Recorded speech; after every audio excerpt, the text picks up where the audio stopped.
Hi అండి. ఈరోజు నేను కాకరకాయ ఫ్రై చేసిన చాలా బాగుంది. వేడివేడి అన్నంలోకైనా పిల్లలకి ఇచ్చే లంచ్ బాక్స్లోకైనా అద్దిరిపోతుంది. కొంచెం టైం పడుతుంది కానీ టేస్ట్ బాగుంటుంది. దీనికోసం నేను కేజీ కాకరకాయలు తీసుకున్న, పైనున్న గగ్గూర్లంతా తీసేయాలి. ఇప్పుడు మంచిగా సన్నగా కట్ చేసుకోవాలి. 2 టేబుల్ స్పూన్ల గల్లుప్పు వేసుకొని ముక్కలకి పట్టించాలి. నా దగ్గర లేనందువల్ల సన్నుప్పు వేసుకుంటున్నాను. కసరు అంతా పిండేసుకొని ఒకసారి కడుక్కోవాలి.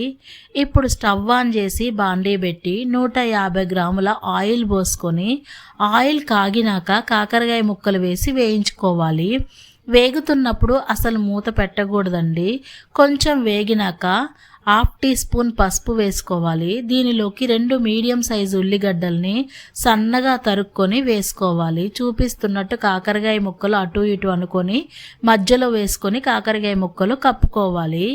10 ఎల్లుల్లిపాయ రెబ్బలు, 1 టీ స్పూను జీలకర్ర, రుచికి సరిపడేంత ఉప్పు మిక్సీ జార్లో వేసుకొని మెత్తగా గ్రైండ్ చేసిన ముద్దని వేసుకోవాలి. మంచి కలుపుకొని తగినంత కారము, 1 స్పూన్ ధనియాల పొడి, 2 టేబుల్ స్పూన్ల కొబ్బరి పొడి వేసుకొని బాగా కలుపుకొని 10 నిమిషాలు మగ్గినాక స్టవ్ ఆఫ్ చేసుకోవాలి.